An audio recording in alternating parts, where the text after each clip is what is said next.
Okay. Shh, Ro, Marshmallow, you hush. I do not want you interrupting me.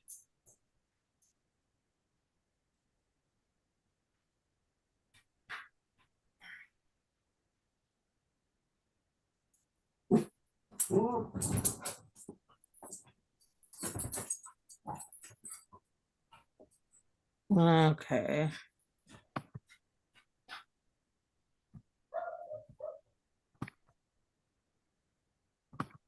It's trying to do something.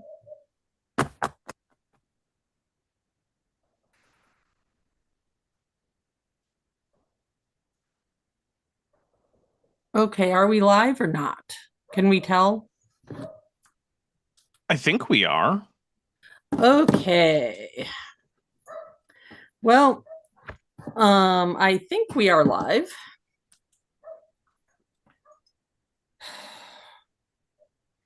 So yeah, I Dapper is a professional. I am not. Yeah, we're live. Are we live? Yep, we're live. We're live. Okay, sweet. So everyone, welcome to Nerd Church. Normally, this is the place where we read through the Catholic lectionary, see what critical scholarship has to say about it, talk to critical scholars, and try to read the Bible not like idiots. I had hoped that Thursday would be the day that we can talk about, extra festivals that don't happen on Sunday and maybe do some fun stuff like read through the Golden Legend and get Dapper to come on in his human suit because I want to see his head explode when I read him the folk etymology for St. Valentine's name. Oh, no. However, some of us are not fortunate enough to live in a country where, when voters were presented with a supremely qualified woman to elect as their first female president, said, nah, we're good. Let's go with the Cheeto. The fascist Cheeto. The fascist Cheeto. Exactly. Just a Cheeto wouldn't be that bad. Yes. So and Aldo is kind enough to help us out as we try to tell some of the worst Catholics in America that they need to get their act together. Because and I would like to make this clear, the reason why there has not been an official response from the Catholic Church to this nonsense is not because the hierarchy approves, but rather because they have been too busy directly going to protests and taking the president to task officially, rather than dealing with some C-tier loser like these guys. So, and frankly, giving them more oxygen. I apologize. Excuse me. Sorry about that, everyone. Yeah. Dogs, hard to control. I have dogs. Hush. Wait, you do? Yes, I do. I have several of them. I didn't know. And anyway, so we are here because these guys need to be yelled at. And frankly, a 15 subscriber YouTube channel is about the level of respect that they deserve. Yeah. So, without further ado, for about the next, do you want to say hour or hour and a half? It's up to you. Okay, let's say hour and a half. We'll see how long we go. We are going to be explaining the problems with these gentlemen. So with that, I'm going to put my Catholic hat on because, oh yeah, the other thing that has happened in the last few days is that the Grand Inquisitor, yes, I know that's not his official title, but in my heart, Tuco will always be the Grand Inquisitor, made a statement that basically all of these like obnoxious laymen who are going around shooting off their mouths need to be quiet. So I can at least, so I would like to make very clear where my risk is on this. My risk is from Tom Homan or John Yep or the federal government. The Catholic Church is on my side. So with that introduction, now that I've gotten all of my angry activist energy is ready to go, here's John Yep. Media to celebrate for the March for Life, to stand up for those who are in the womb, who may never see the light of day. This is the day of the legal protection for the unborn. It's about the kids. That is why we're having this event today. It's close to the March for Life. But what kids are we talking about with this event?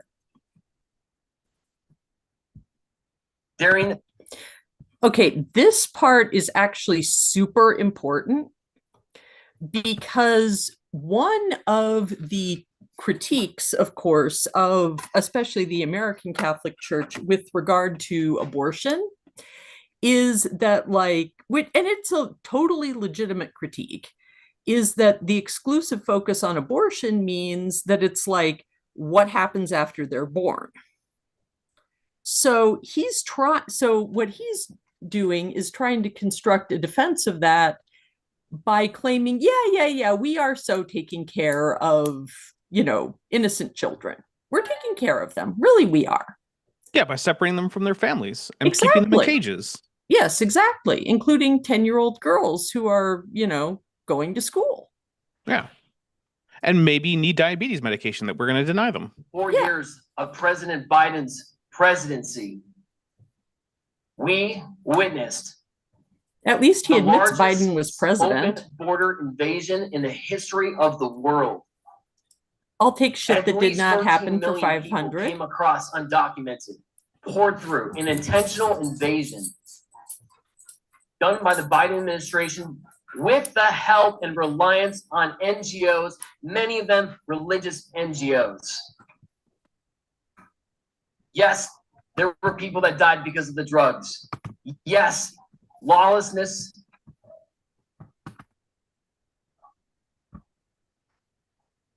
Oh, it paused. I thought he was just like being. No, it was unintentional. I was just trying to get us back up on the screen share. There was a lot of chaos that came about. But you know who suffered the most? Were those children who were brought across, became lost, were used for nefarious purposes, and lost in trafficking and child labor and other horrible realities. We knew that was going on. We saw that. We didn't give it barely the time. Dapper, you pay attention to the news? Yes, I try to, unfortunately. How many reports have you seen of like evidence of anything like this? I mean, it's not none, right? There is child trafficking that does occur. But right now, it seems like the number one trafficker of children in I suppose the former United States is in fact the federal government. Yes. By far. And And also, it appears that any like organized sex trafficking that's happening in the US of children seems to have mostly involved people who are currently making up the Trump government. So, yep. And I mean, it's not unusual that the federal government has been the top purveyor of any given crime in the country. It's been that way for many different crimes, but it's been accelerating recently. For instance, the United States government was for a very long time the #1 source of cocaine in the country. Yes. So. And yeah, so okay, here we go.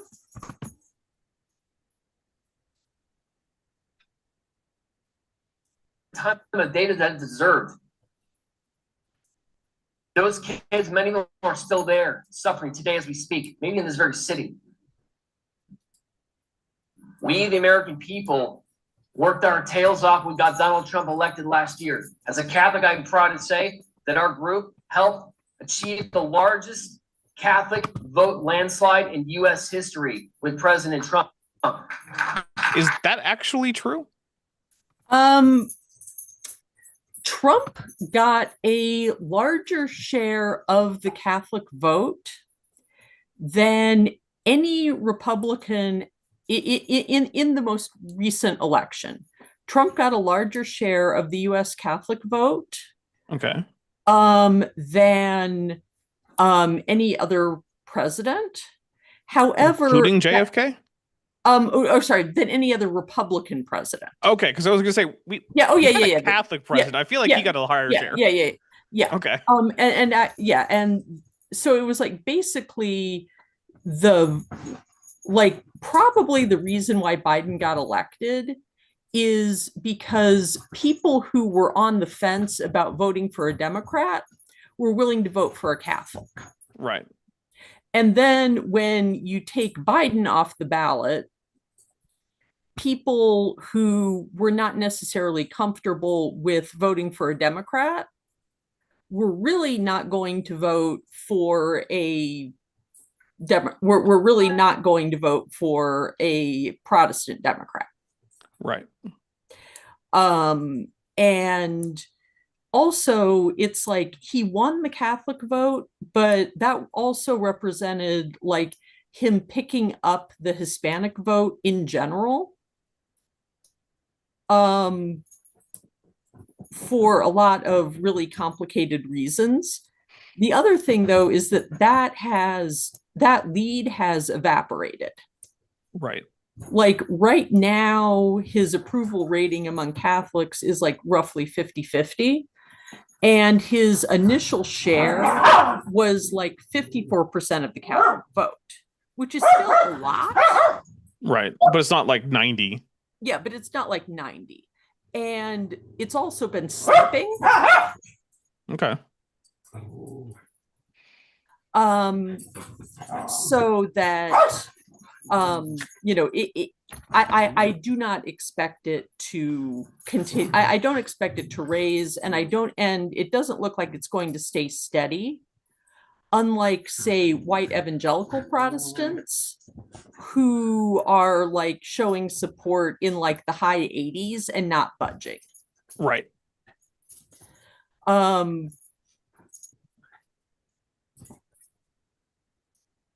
So yes, John Yep is trying to make it look like he has institutional authority because he is purporting to speak for the majority of Catholics. Okay. And that is a misrepresentation on a lot of levels.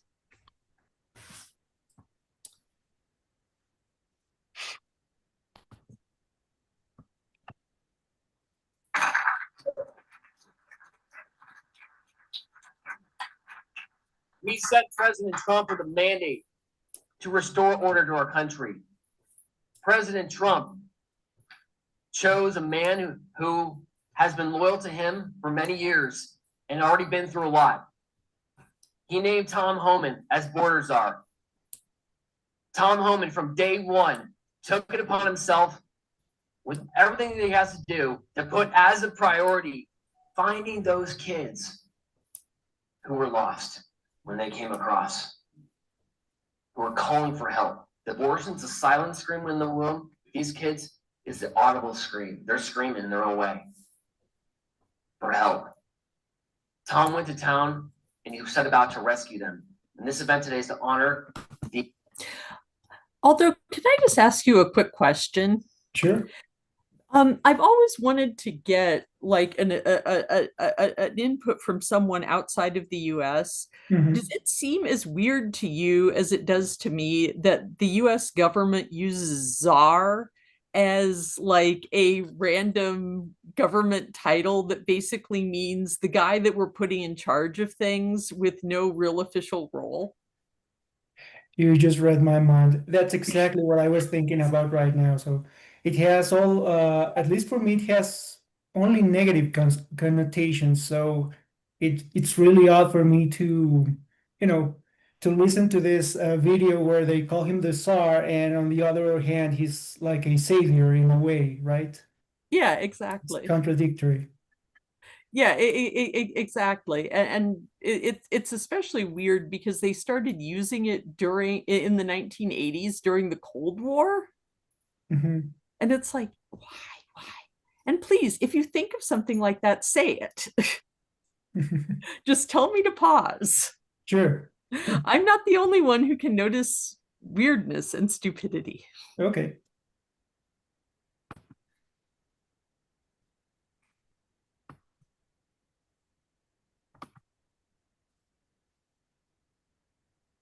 The over 62,000 children that have been located here in America since Trump took office, specifically with the leadership of Tom Homan. I'd like to play a quick video for you now to show some of what's happened in this past year.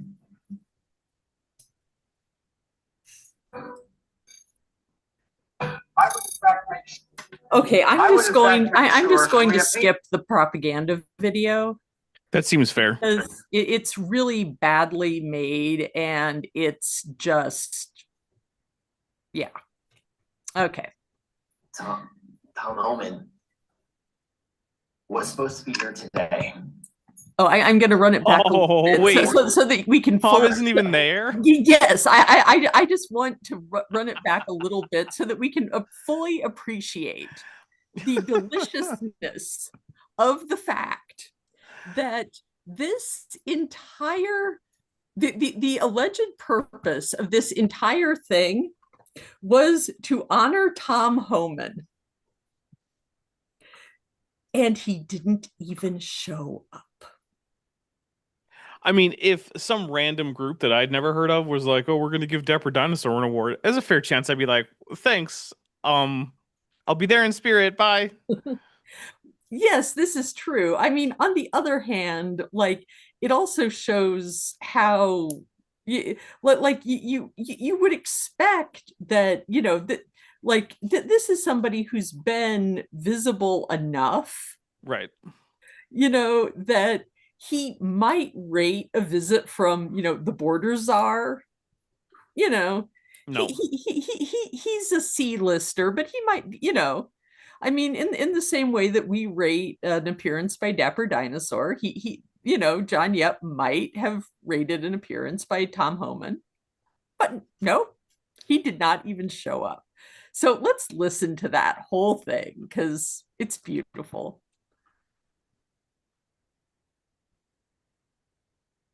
To find this character personally.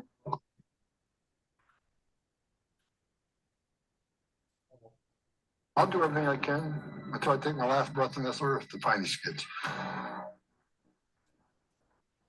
Worst misuse of Luke ever. The man we are honoring, Tom Homan, was supposed to be here today. In the fourth quarter, actually by overtime of the game, we got a call just right before this event that he would be unable to make it in person. He was tasked with emergency work right directly from the White House. and so he will not be able to join us in person. Tom is, as you know, overseeing a very volatile situation right now in Minneapolis. A lot of stuff going on. The left, whatever you want to call them, is not happy. They're not happy with the order being restored. So he will not be here in person. Okay, let's be clear. There's no order being restored. Roving gangs of armed thugs illegally throwing people into trucks and shooting people dead in the streets isn't order. It might be what this guy prefers. And like, I'm not going to tell him he doesn't prefer it, but it's not order. Restoring order to Minneapolis would involve ICE leaving. Yes. Immediately. And then probably being, disbanded and having, at least the people who, murdered people put on trial for that. All of them are at least tacitly approving or actively supporting. And so as far as I'm concerned, every single member of ICE is a accomplice to murder after the fact, or an accomplice to murder, period, or a murderer. There are no other options. Yeah, pretty much. So yeah, I also love the vagueness of the excuse. Can we just appreciate that? I can't be there. The president tasked me with a very important job. I have to go. My planet needs me. Yeah, I am sorry. I can't be there that night. I'm washing my hair. Yep.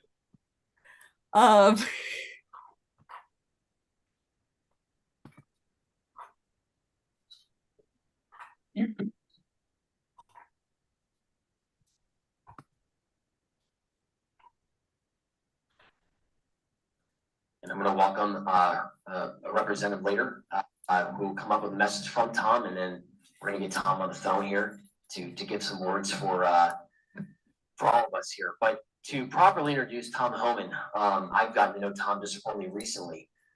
The last couple of years, the work that we did, partnering with Turning Point USA for balance use and operations in 24. We got to know Tom actually for the first time in McAllen, Texas. But someone who knows him better than me is a true American patriot and hero. He has served decades in the U.S. military, and even when he retired, he went back into the service, and of course was Trump's first national security advisor.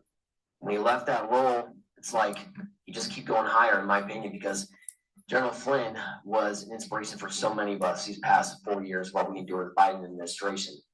And it's a relentless, him and his family too, and all the friends they just continue to fight for those who didn't have a voice, whether it's those children or the people that were victims of the weaponized warfare of our government, which included the Flynn family. So I'd like to introduce General Michael Flynn to give some words on U.S. Border Tom Homan. Please welcome General Michael Flynn.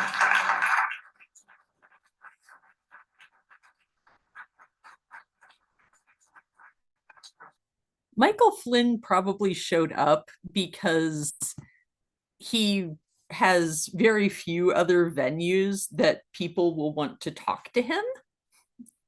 Yeah, that seems pretty fair. I can't imagine why I wouldn't want to talk to him.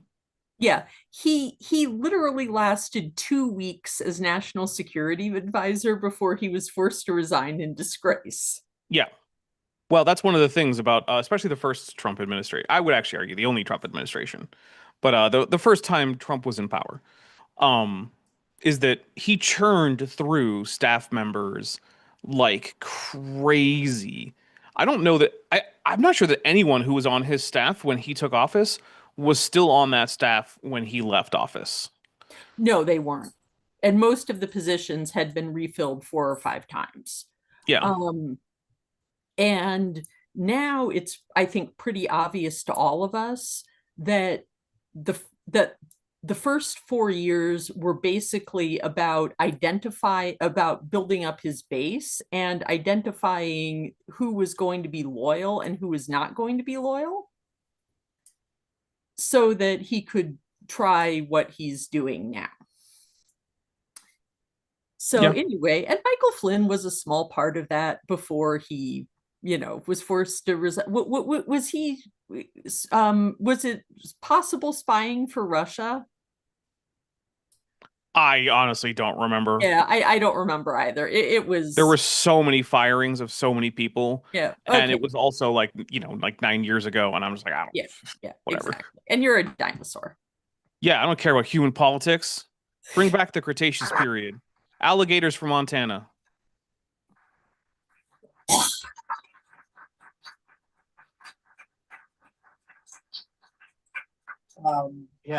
Before I touch on Tom a little bit, just reflecting on this period of time, 2026, right? In 1974, He remembers what year it is. That's good. It's a good I was start. talking about my mother here earlier with somebody, and in 1974, January of 1974, so whatever that is, I don't know how many, I'm not a math major there. Father out there. Dude, it's just some arithmetic, man. It's not that hard. I'm just- Okay. Okay. Was anyone here a math major? No. Can you calculate about how long ago 1974 was? Yeah. Yeah, it was what, 53 years ago? Well, 52. 52. Yeah. Yeah. Yeah. Yeah. Okay.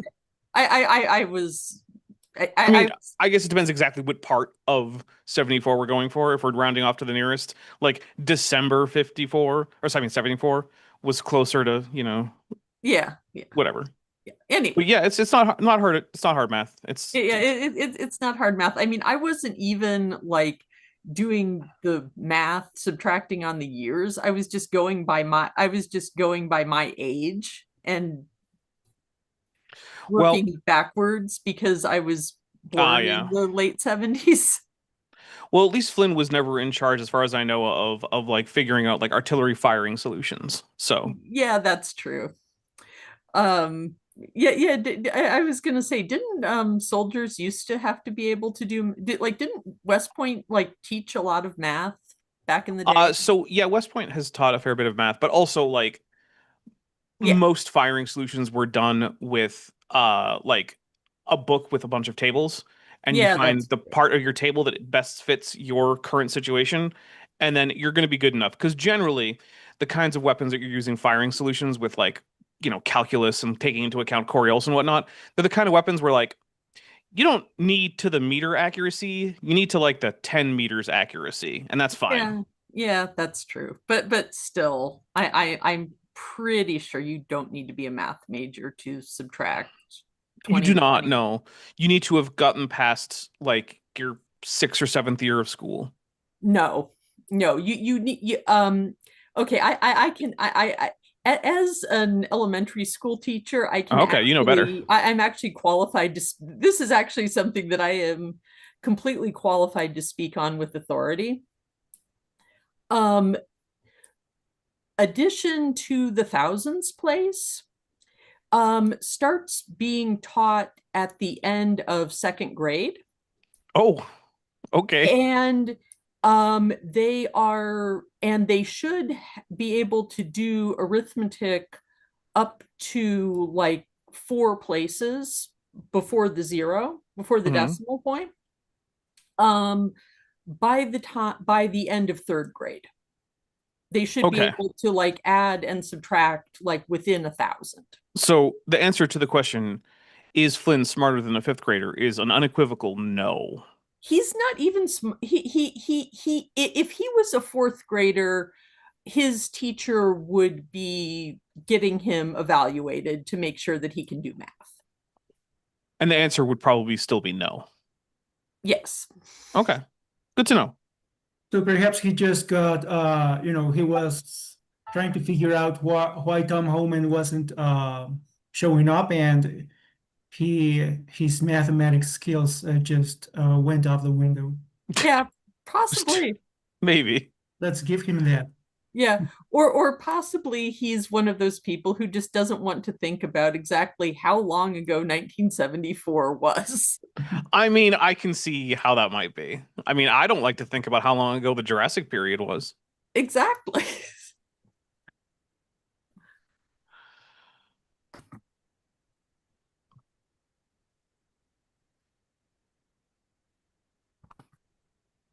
Okay. My mother put me on a bus with herself. My mother was the chairman of the Right to Life Committee at that time. Nobody really knew what that was. They just knew that the Roe v. Wade, bill had just passed in 1973. So that was not a bill. That was a court case. That's why the V is in there, Flynn. Yes. The V is for versus because it was a damn court case. I'm trying not to crash out right now. Yeah, for the benefit of all non-Americans present or watching the stream later, in 1973, there was a court case that came out of Texas called Roe v. Wade, in which someone who had not been able to get a legal abortion sued the US government on the grounds that that was a private medical decision. The Supreme Court agreed with that position, and at that point, states were allowed to restrict access to abortion. However, they were not allowed to ban it outright. And basically the Catholic Church, which was still reeling from Vatican II, and like just freaked out because they had basically they were like most religious groups, religious Catholics were not really happy about the changes in society that happened in the 1960s, and we're looking for a good way to critique, and the people who didn't like that were looking for an issue that they could go after, right, that would really rally people around. And the Catholics chose abortion because prior to the mid 1970s, Protestants favored abortion being legal. Like, Protestants did not think that whatever it was, like they thought that it was an ethical decision, and that, the fact that this would eventually be a baby would, okay, for anybody who's watching and is like, it's not a fetus, it's a baby. No, human biology exists. Until a human is born, they are a fetus. In the same way that I am a woman and not a girl or not an infant. In the same way that Aldo is a man, not a Ceratosaurus, and Dapper is a Ceratosaurus, not a dinosaur. Wait, hold up. Sorry, Dapper is a Ceratosaurus, not a man. Okay. So that makes more sense. Yeah, I'm sorry. In that same way, a fetus is not a baby. A baby is a baby. But, and I think that kind of denial of basic biology has caused a lot of problems for reasons that aren't really relevant here. Particularly with the way that the current US law treats women who are having a miscarriage. However, what he's describing is actually a really important moment, because that was the point where Protestants decided, oh, we should oppose abortion too, because then all these Catholics who previously had not particularly trusted Protestants were willing to make common cause over abortion. And that was kind of what triggered the rightward shift of a certain portion of American Catholics. And remember, like we said last time, the reason the Protestants were looking for a no social cause was because they had been pro-segregation and failed hard on that one. Yes. And the Catholic Church had been anti-segregation. And, okay, the response of the Catholic Church laity was mixed. The hierarchy, for the most part, was at least tepidly in support of the Black churches who were leading the civil rights movement. And there were a number of extraordinarily courageous Catholic lay people, as well as monks and nuns and priests, who were out there marching with the civil rights protesters. And so basically the Catholic Church in 1974 could look back on the previous era, at least with regard to the fight against racial segregation in the US, and say, we weren't the bad guys. And which was why initially they thought, okay, we've built up some trust. So maybe when we say, you know, we're not super comfortable with abortion, could you maybe put like some limits on it? Maybe, which was what the rhetoric was in the mid 70s. The mid 70s rhetoric was not about total abolition. And the Protestants were like, okay, we can do that because it'll make us look good.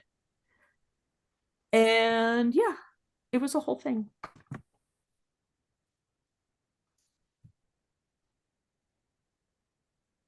Mother put me on a bus, January 1974, the very first.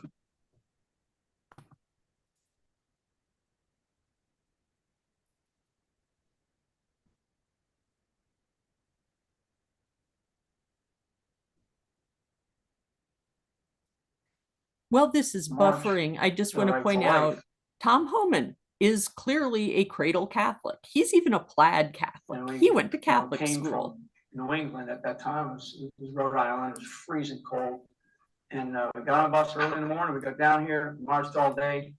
And then, you know, and no politician showed up, nobody wanted to touch it. My mother was over on Rayburn Building and whatever the other building is. She's just ranting and raving at any senator that would listen, any politician that would listen, and they could have cared less. And so from really, I don't know, for the next 40 years, you know, 40 years maybe, what we learned when the Supreme Court overturned that law or whatever it was that we had for 40 years of this court case murder of children, of babies. Dude, if you're going to be a part of the pro-life, pro-choice argument, know the most basic things. Like, there was no law that was written. The Supreme Court found that the Constitution implied a right to privacy. That's what happened. No one wrote a law. What happened was that the Supreme Court decided that, in fact, a whole bunch of laws that already did exist were actually illegal because they violated the Constitution.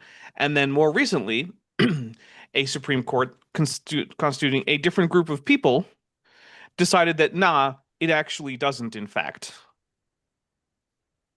Which allowed a whole bunch of states to implement laws or begin enforcing again laws that had previously been unconstitutional.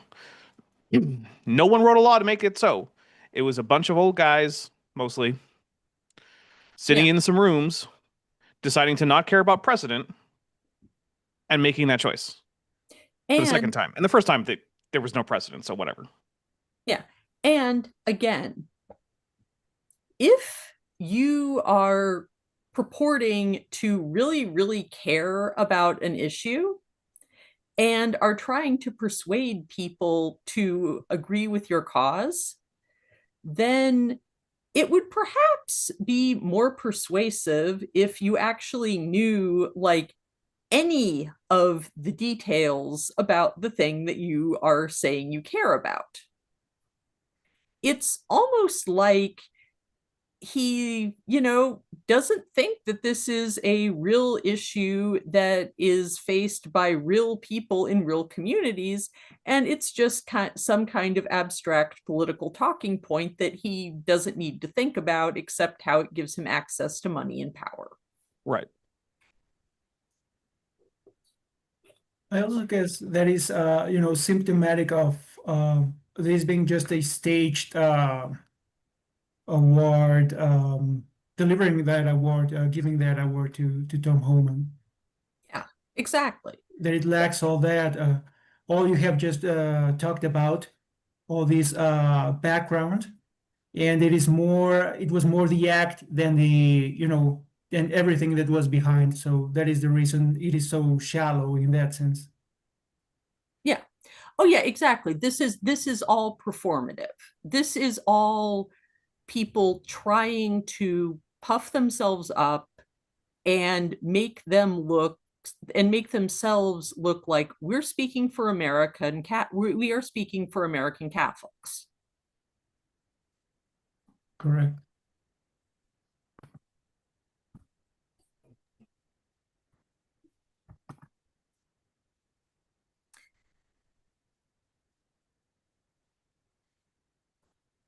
It's a lot of buffering today. Yeah, I know. I don't know what is going on, but I blame YouTube. It's all YouTube's fault. At the timing, at the time in 1973, the Supreme Court justices that ruled on that particular issue, they ruled incorrectly. Why did they rule incorrectly? Because they're human beings, right? And that doesn't explain it. These people that are serving in our That's- government as that's something dumb. bigger than I hate that. That's like saying, why did that plane fall out of the sky? Oh, gravity. Like, yeah, okay, it's true, but like most of the time planes don't fall out of the sky. You need to give me something more than just they're human, because they've all been human, but you don't think that all the Supreme Court decisions have all been wrong. So saying they got it wrong because they're human doesn't mean anything.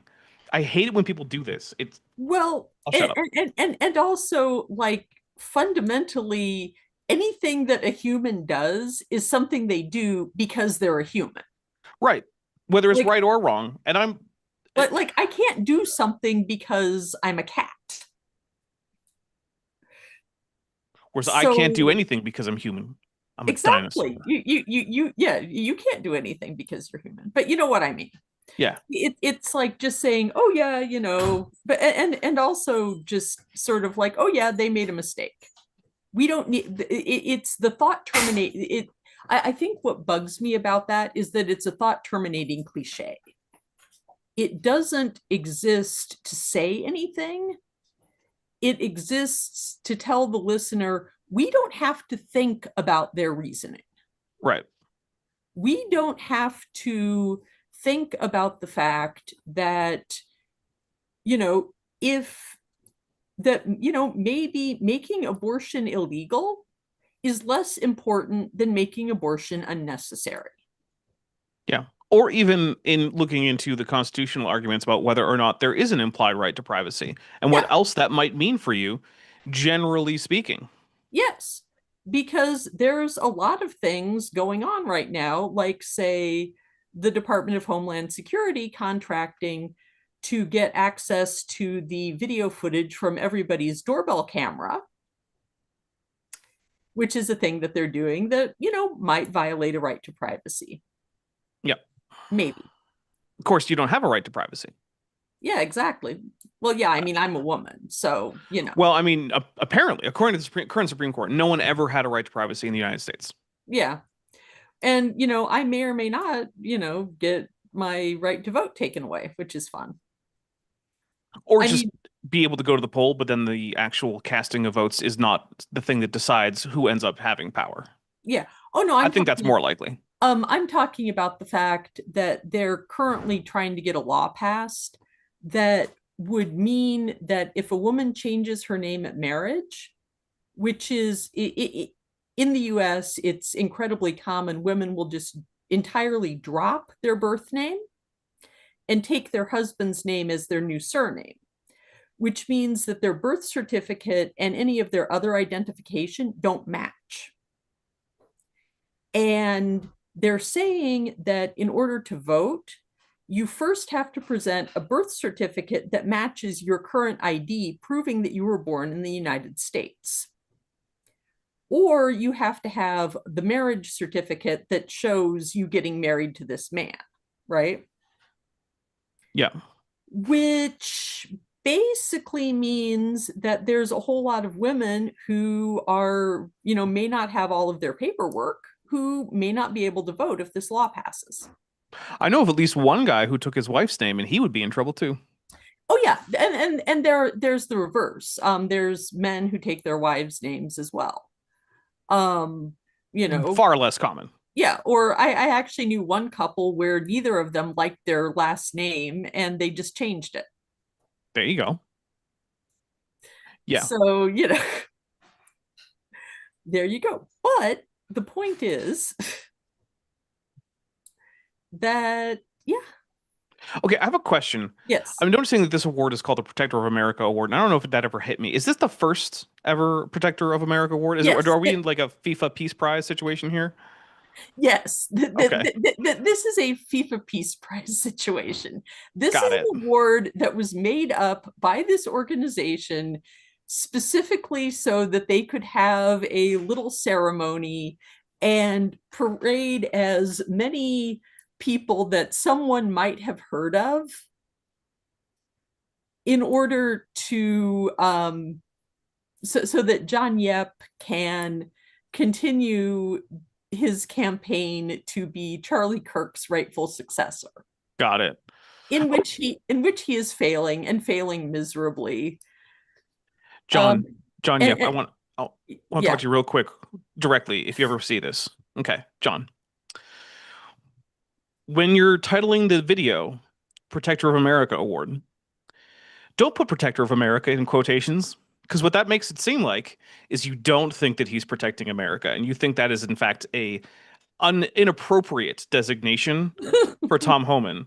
So like just pro tip, don't use quotes there, because my goodness, quote, Protector of America, end quote, award sounds a whole lot different than Protector of America Award. Just putting that out there.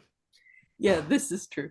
And although I try very hard not to comment on people's appearance, I do think that the fact that Mr. Yep looks like he's in his late teens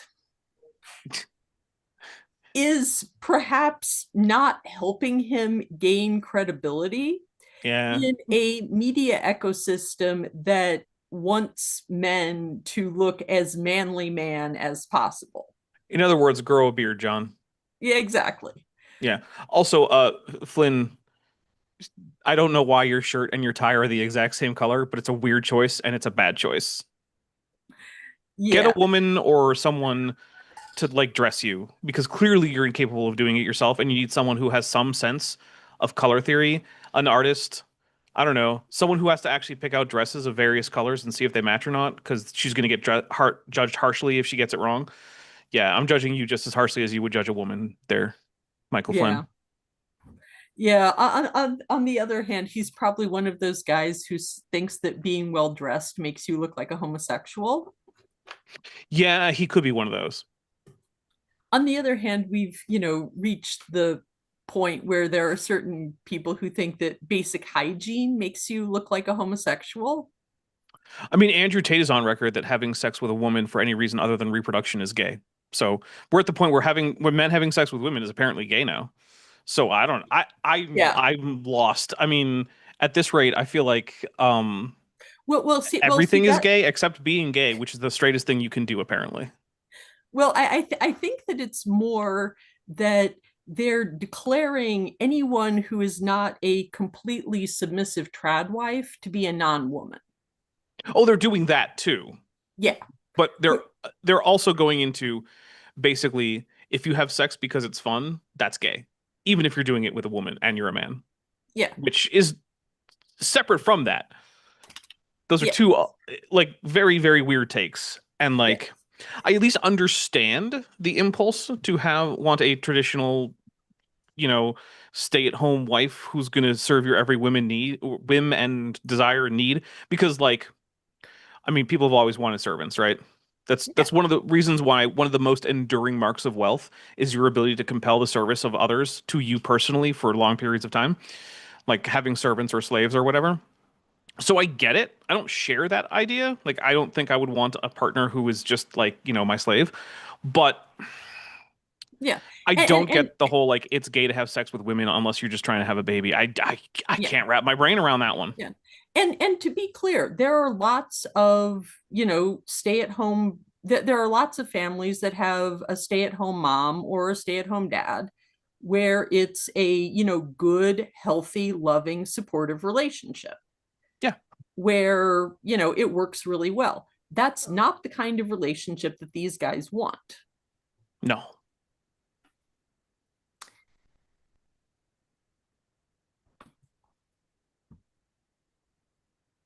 The Wheel of Doom appears again.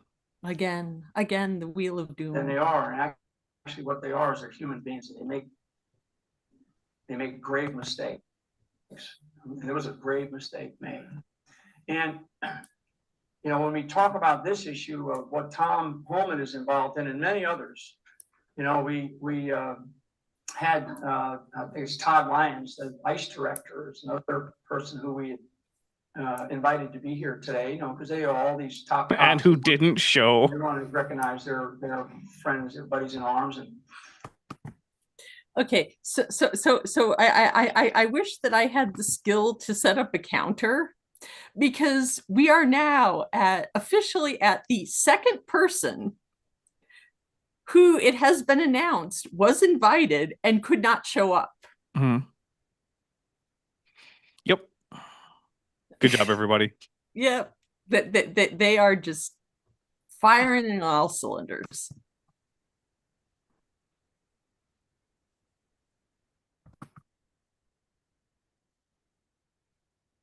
he couldn't make it because he's from Massachusetts. His family is from Massachusetts.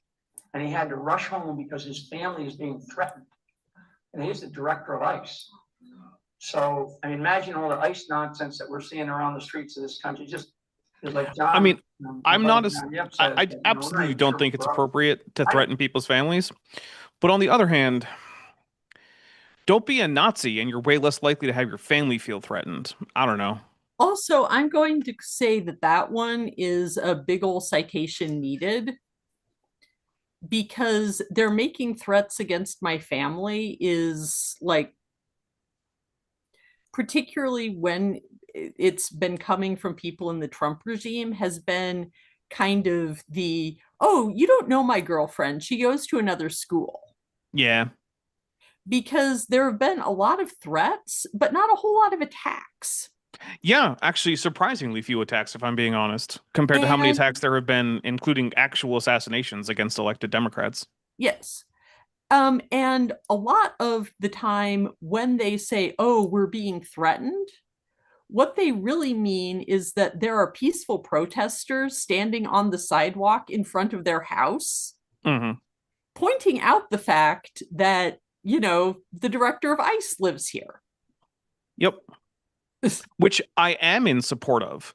Yeah. Not a moment of peace for Nazis. They shouldn't be able to fall asleep. Yeah. Now, I mean, I do kind of draw the line about, you know, bugging kids, because that's not cool. But, you know, but like any adult who lives in that house knows what they're doing. I mean, I personally think that anyone who's in ICE is unfit to have children in the first place. Well, yes, but the kids still have to live there for now.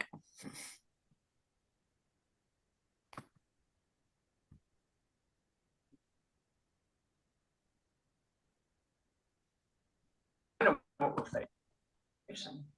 And President Trump knows what we're facing. But to come to grips with it and to do something about it is vastly more difficult than I think most people realize. And it's much bigger. The number that we have recognized here for rescues, you know, those are really those are rescues of children that are not from this country. Okay, never mind the children that are in this country. And my sister Mary's back here. We have another organization that does everything from child rescues to Supreme Court cases.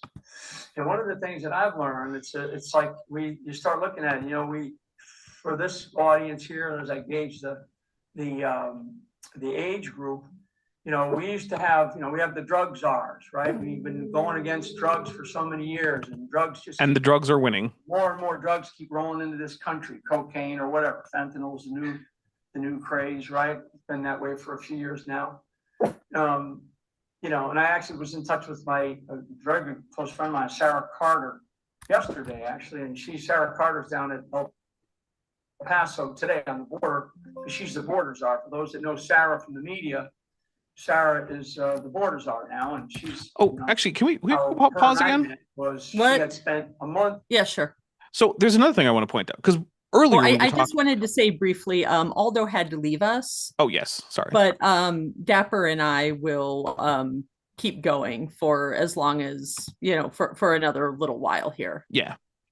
So previously we had talked about the fact that the reason that the evangelicals were mobilized against abortion is because basically evangelical thought leaders had failed hard on segregation and needed to pivot to something else to stay politically relevant, because political relevance is also financial relevance. Which I don't think that's a controversial statement. I don't think I need to justify that right here. If you disagree with me, let me know. But also I want to point out that another big talking point for the right wing in the United States of the drug war also primarily started because of racism. Things like marijuana were associated with Black and Hispanic people. And the fear was, in fact, if you look back at the first bits of propaganda that started out with the making marijuana illegal, which was the first part of the drug war, right, was banning marijuana.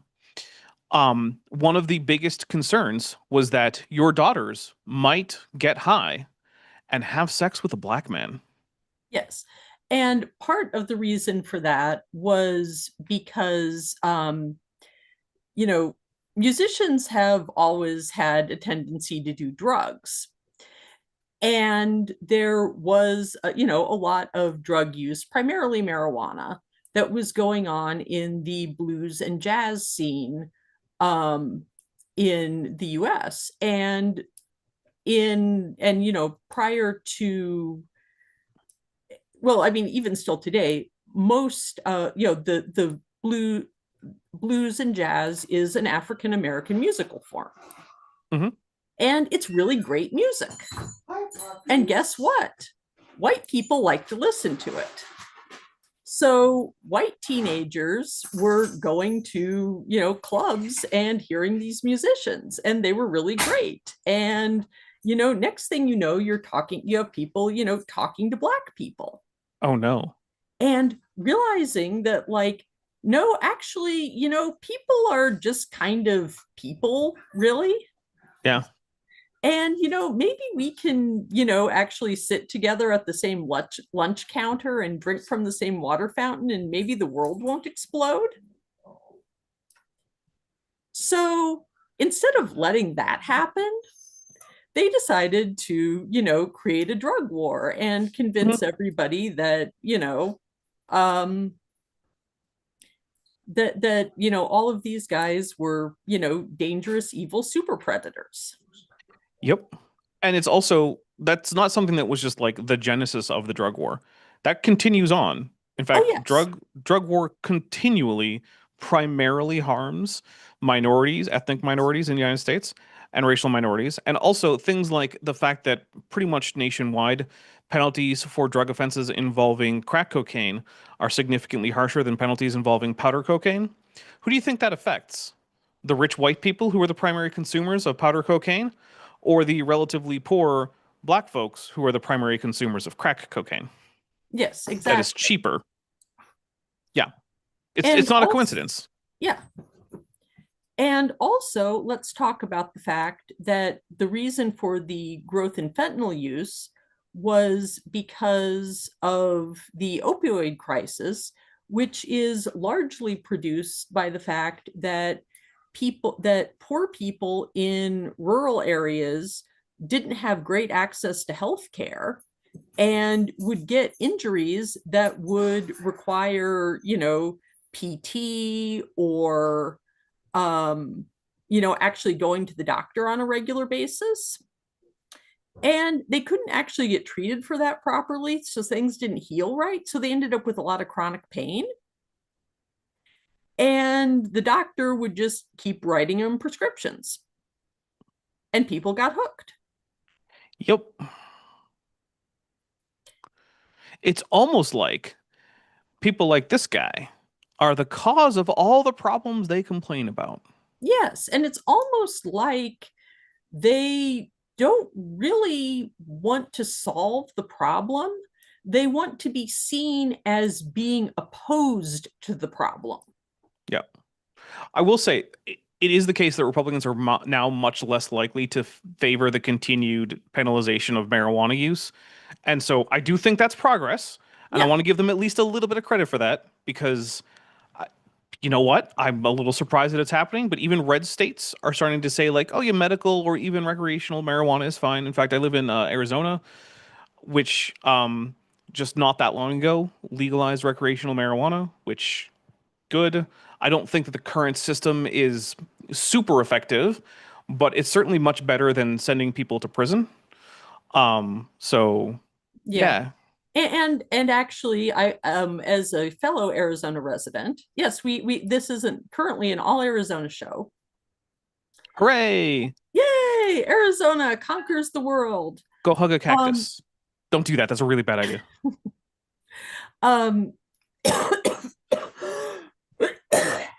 Excuse me. Also, some cacti are illegal to harm here in Arizona. If you knock over a saguaro, you can go to prison for a while. And you'll get a hefty fee. Well, yeah. You have to have permission. You should, because saguaros live for a really long time. Mm-hmm. And centuries. are an anchor plant for their entire ecosystem. Yep. And also have an incredibly have an incredibly slow growth rate. Like any saguaro you see that has an arm on it is, I think, at least 75 years old. Something like that. It's very, very old, yeah. Yeah, when they get tall enough to actually have an arm. Yep. Yeah, the typical image that you have of the saguaro with the 1 or 2 arms or even more, yeah, those are usually going to be like 75 to over 100 years old. Yeah, although it's not true that you can tell how old they are by counting the arms. Yeah. It's not a 1-to-1 sort of ratio. Yeah, they just kind of get arms randomly, but a saguaro that has arms is usually a pretty old saguaro. Yep. Basically, it's how abundant resources are. So you can actually get armless saguaros that are like over 100 years old. In fact, if I remember correctly, the tallest known saguaro was estimated to be around 200 years old, and it had no arms because it ended up sprouting in like a little like cave system that had an opening to the sky. And so it did not get a whole lot of resources. So it never bothered with arms, just kept on growing taller and taller. Yep. Yeah, saguaros are really cool. They also fall over a lot when it rains because they actually have an incredibly shallow root system. And you can be killed by a falling saguaro. They're very, very heavy. You can be killed by a falling saguaro because saguaro cactuses, they have a very soft fibrous tissue. And it fills up with water and swells after it rains, and then the cactus uses that water to stay alive when there's less water for months. Yeah. And when they get too full of water, they can fall over because they are too heavy for their little delicate baby roots to show up. Poor guys. Yeah, poor saguaros. And anyway, but we are far, far, far off topic. Yeah. To be fair, though, I like saguaros a whole lot more than I like Michael Flynn. Yes, okay. Given a choice between hugging a saguaro and hugging Michael Flynn, I'm hugging the saguaro. Wait, can I get the spines and then hug Michael Flynn? Yes. Okay, then I would choose that one. Yes, I would hug the saguaro very carefully, but I would still take that chance. That's fair.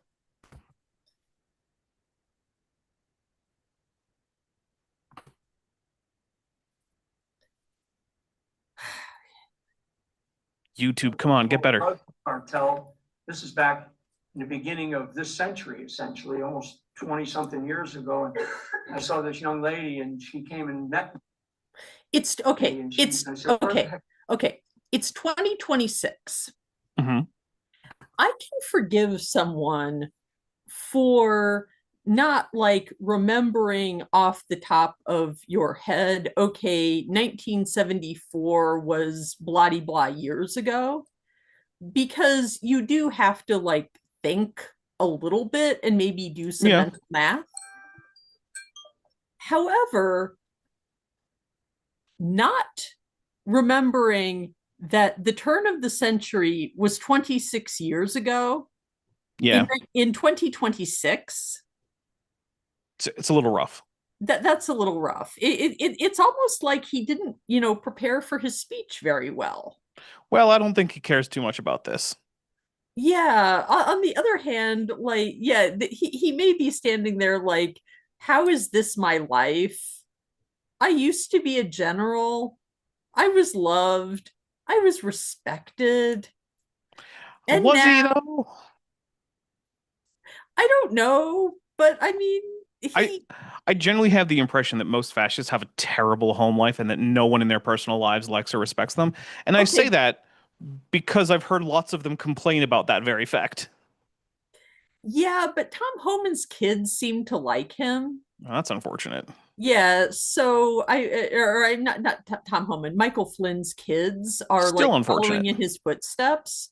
So I think that it's possible that on a like basic human level, he is like decent to his immediate family. I mean, that's pretty typical for fascists. Yeah, I mean, like I say, like once again, the bar is in hell. Yeah. I will But direct everyone to the famous picture of the SS officers playing with a kitten. yes, exactly. I mean, again, not everyone most people cannot be evil 24/7. Even the most evil people in the world are usually, not evil for like the 8 hours a day when they're sleeping. Hmm. And, but it's the time when they do the evil that counts. Yep. Look, the most evil bastard you can think of probably has someone who thinks he's a swell guy and really likes him. Yeah. It's just that the number of random people who will go, yeah, that's probably an okay guy, goes down remarkably when everybody knows that you're a fascist. Mm-hmm. Actually, So, recently in their own private little Reddit forums, the ICE members have been complaining about how their families are disowning them. yeah, exactly. Aw, Yeah, sympathy. yeah. Such sympathy. No, no, not from me. None. You get what you deserve. That's actually far less than you deserve. So be Yeah. happy that all it is your family disowning you. Well, I'm just hoping that their families disowning them will give them the wake up call that they need to leave ICE now, because I really think that just having that if you are still a member of ICE, like I'm going to say by like 2027, you will probably never get another job. Oh, I'm already at the point where I don't want any association with anyone who's been in ICE at this point. If you're not already gone, you're dead Yeah. to me. Yeah. I don't want to talk to you. I would never hire you. I don't want you to work at any place I work. I certainly don't want anyone in my family associating with you. If you were dying on the street, I wouldn't piss on you. Okay, I would not go that far. Yeah. You're But nicer than I am. yeah. I mean, like I say, I sincerely hope that these people think about their lives and think about their choices and do better. I mean, And they're already in a fascist gang that's murdering people. yeah, I think that ship has sailed, right? Like at a certain yeah. point. I don't know though. The thing is though, is that there are career people in there who Yeah. like joined the Border Patrol when they were actually doing legitimate and needed work. Yeah. So But that's true for the German military too. yeah, Like I know. whatever. But no, I'm just saying that there are probably people who are being slower to get out than they might otherwise be for reasons other than I actively support evil.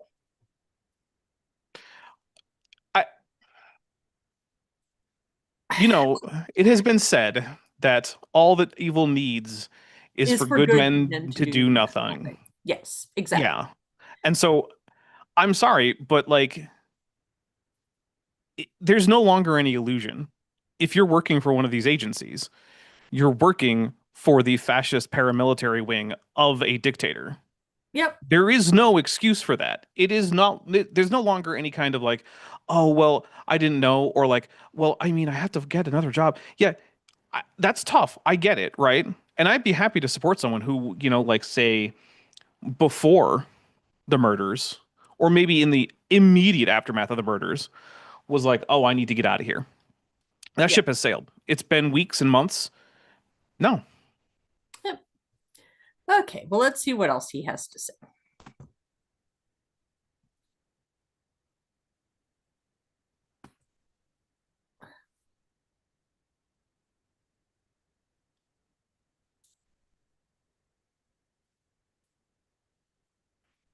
Buffering. Will YouTube let him say anything else, or is YouTube dying of cringe? Anybody that knows Sarah Carter, I said, where the heck have you been? And she goes, I just spent the last 30 days with the Sinaloa drug cartel. You know, undercover in an investigative journalist way, as good journalists do. You know, and Ben Burke comes back there and Ben knows what I'm talking about. Well, So, as a good journalist do until they start reporting on, you know, things like your honoree taking bribes. Then no. We don't want investigative journalists doing that. No, that's not okay.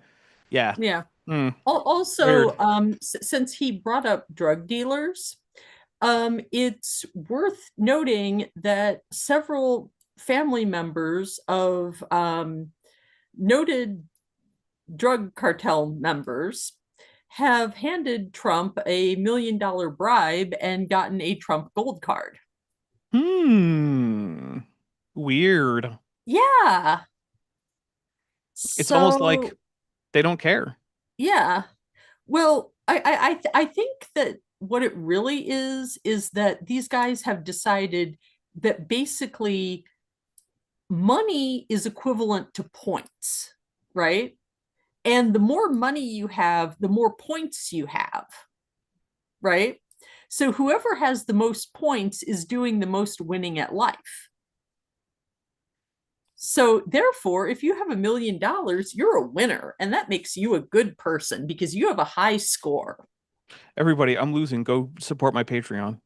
Yeah. Subscribe to my channel so that one day I can quit my job and live the high life as a professional YouTuber. As someone who's done that, I will tell you, it is not entirely the high life unless you do it phenomenally well. But I'm doing okay, mostly. Yeah. Well, you notice that I'm not quitting my day job, which is probably a good thing. I mean, I wouldn't have either had it not been a job that required me to get on airplanes and fly all over the country during a pandemic, with me having a history of already having respiratory illnesses that nearly killed me. So, you know. Yeah, that's probably sensible, yes. Yeah.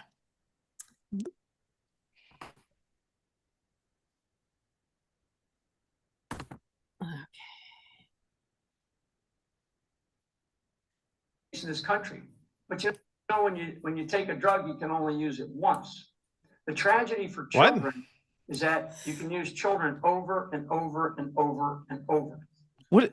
Like, when you take a drug, you can only use it once. As someone who has consumed a few different drugs here and there, which includes, you know, like things like alcohol and caffeine and, you know, Tylenol, whatnot.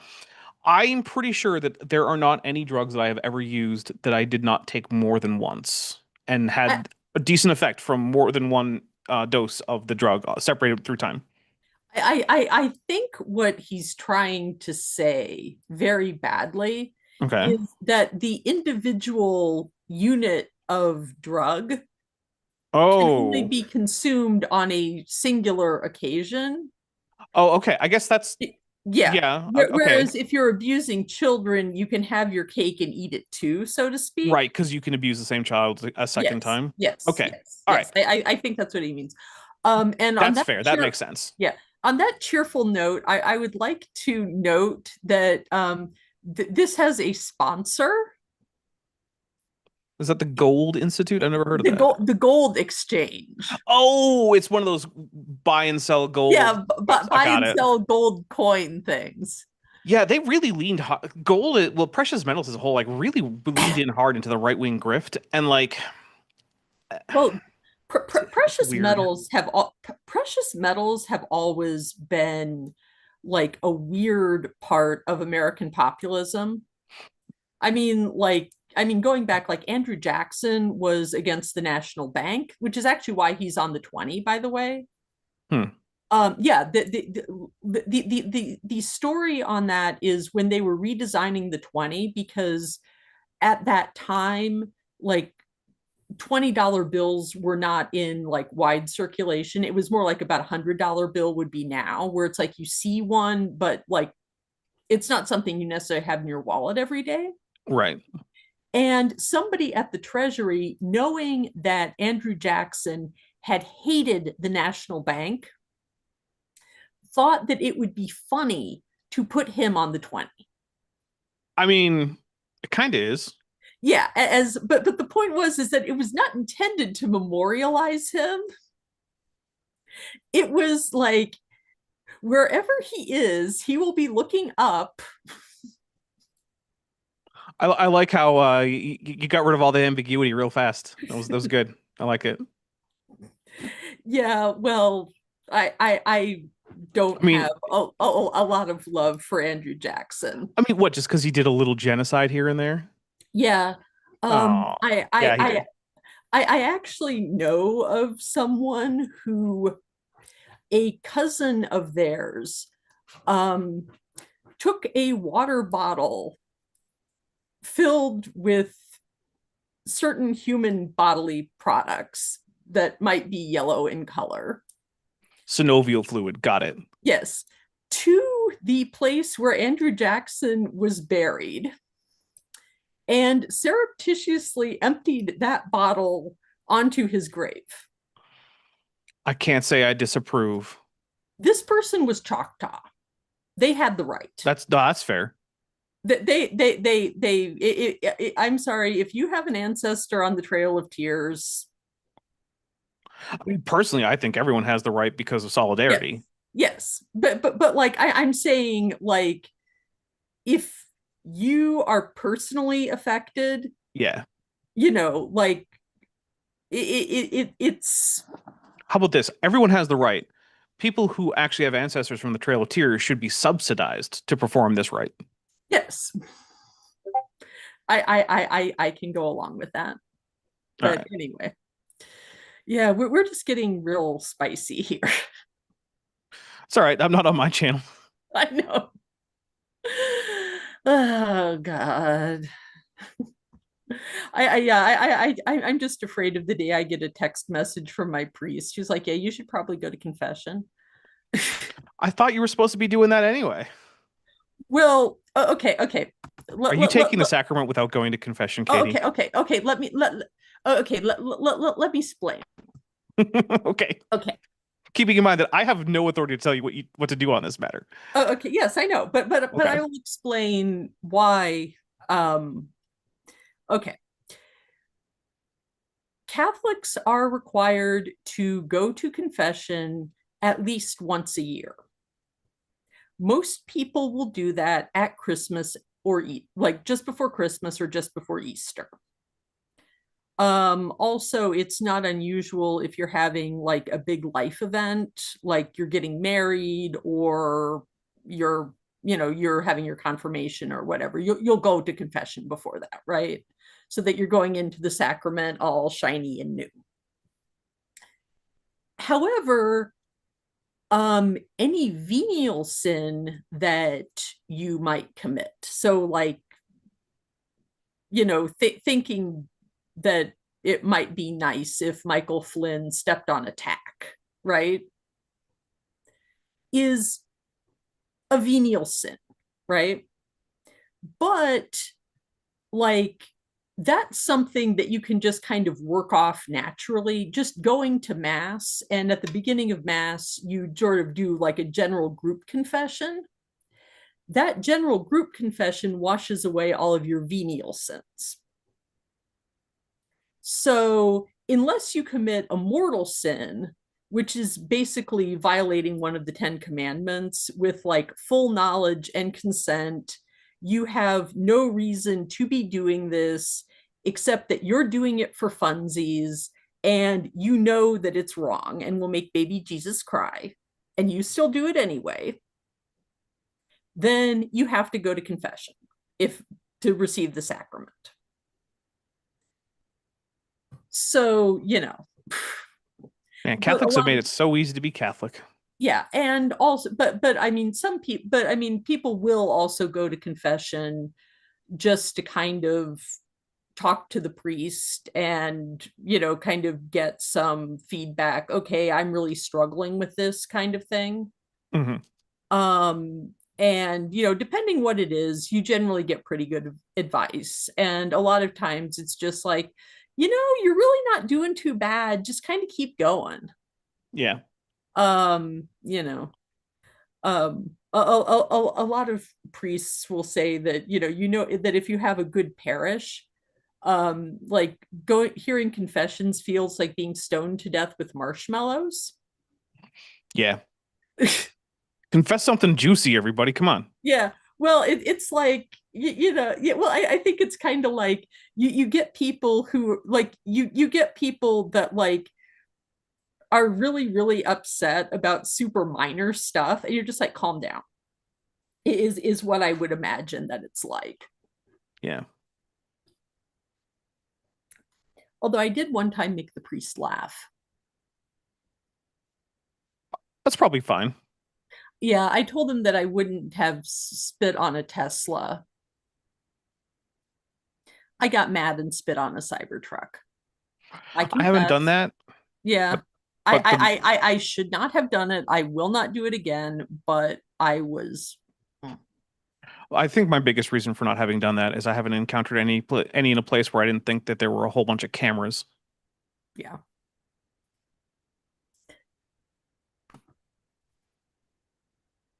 There's too many cameras out there. Yeah.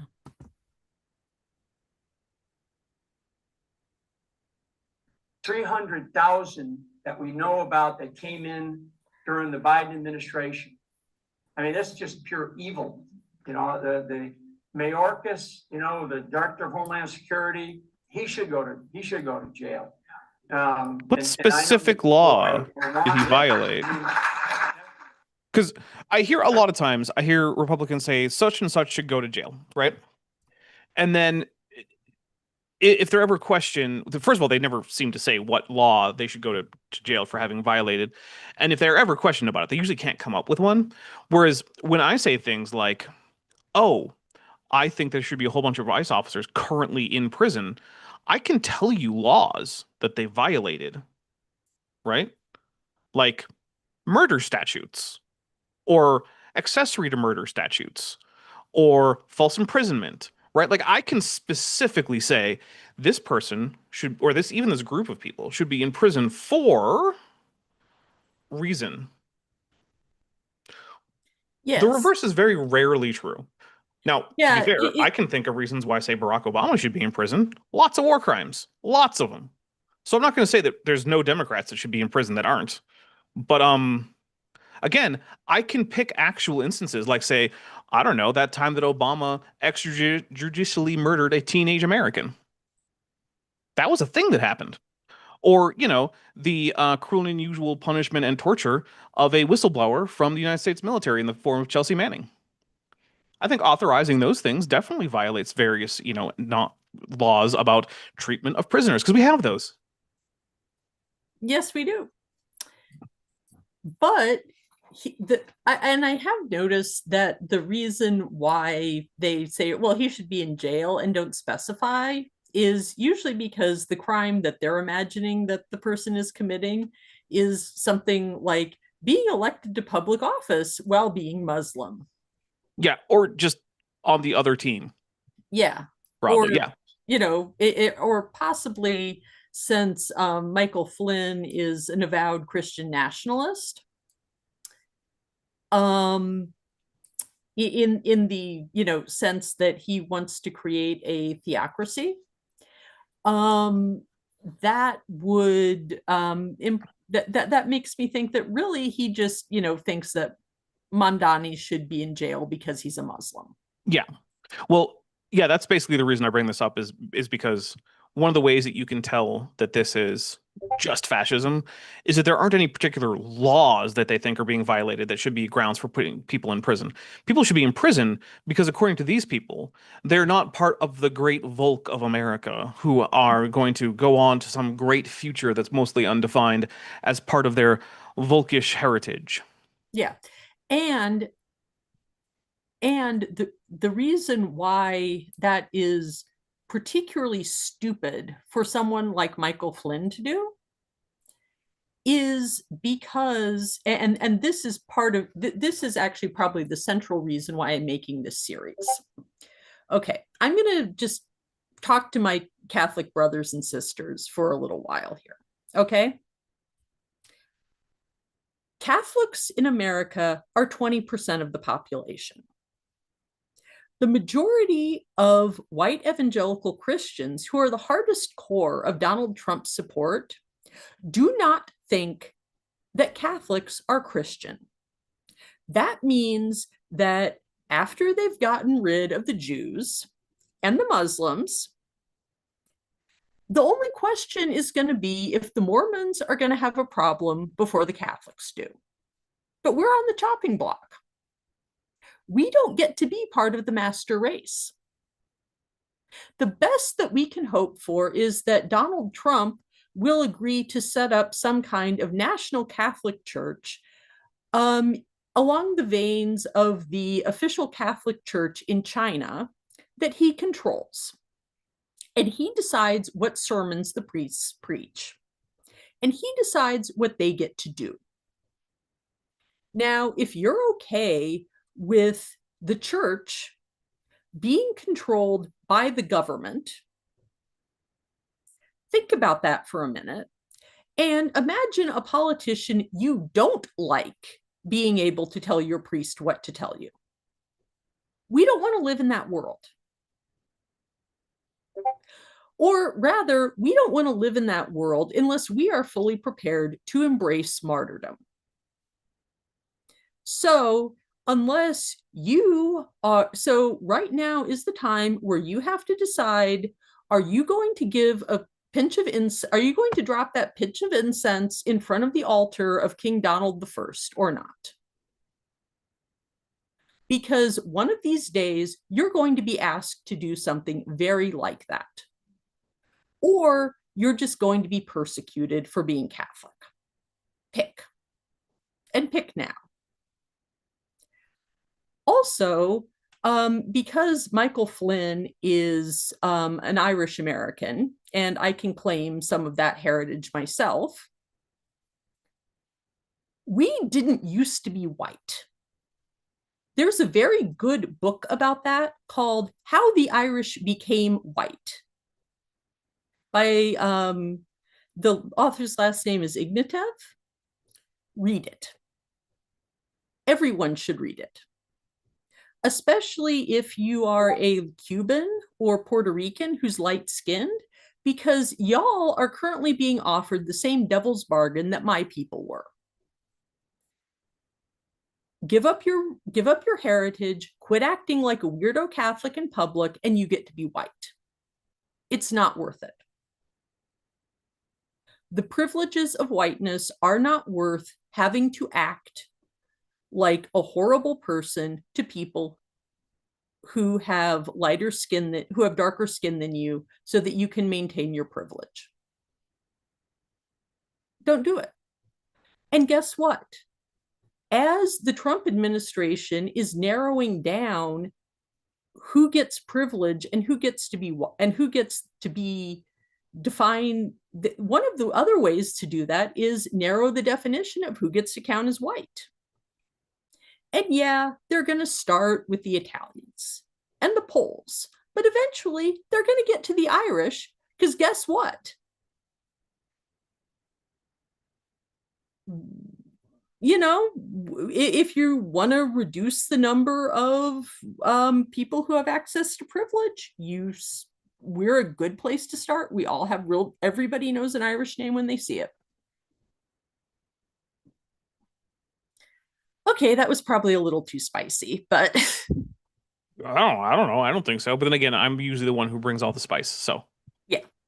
But I'm just saying, like okay, so TLDR, in a theocratic fascist America run by Protestants, Catholics are going to end up screwed. These guys are carrying water for the people who are going to screw us.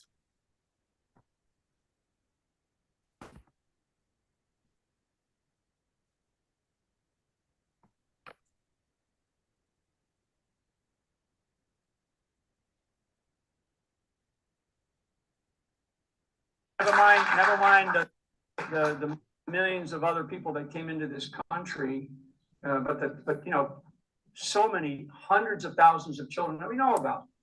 That's those that entered this country illegally, like you saw that beautiful five-year-old. I mean, think about this. Anybody's got kids, I got grandkids, right? I mean, anybody that has babies, right? I mean, my God, right? I mean, babies. So this idea of being able to use children over and over and over, it is a massive, massive industry, and it has there's no class of society that is exempt. Okay, none. And that's the problem. That's the problem, because there are classes of society in this country that tend to get away with it. Okay, because the cops, the people that are out there doing the job, the Tom Homans of the world that are representative of him, that are down the streets, they're catching the dregs of society and these various, cartels that are selling drugs and selling kids, and they get caught up. But actually, when you start to think about the money, the cartels that have taken over Minneapolis, trillion. Yeah, and also, correct me if I'm wrong, but is it not true that the majority of children who are trafficked tend to be initially abused by a family member? Yeah, that is often a factor. I mean, it's not always. There are people who were just abducted, but yeah. Yeah. But like you're more likely to have a situation where an American-born child is abused by a family member and ends up being trafficked, or ends up being trafficked after they run away from home. Yeah. And frequently they run away from home because they are gay or lesbian or bisexual or transgender. That is often a factor. And the Michael Flynn's of the world are some of the people who make it more likely that those kids are going to end up on the street. Mm-hmm. And he's carrying water for ideologies that make them feel like they need to run away in the first place. Exactly. Yeah. And so basically these guys are bragging about how they're making a better world because they have concocted this fantasy in their heads that that's what they're doing, when in reality they are doing the exact opposite. Mm-hmm. They're the root cause of most of these problems, like we already said. Yeah. And frankly, I will admit I understand the appeal of getting together with a bunch of your friends and sitting around and imagining that you are a wonderful and magnificent hero who is defeating the forces of darkness on a daily basis. And that's why sometimes I play D&D. Good outlet. Or, I read detective novels, or I read, science fiction novels. I don't get that I try my very, very best not to get that mixed up in my politics.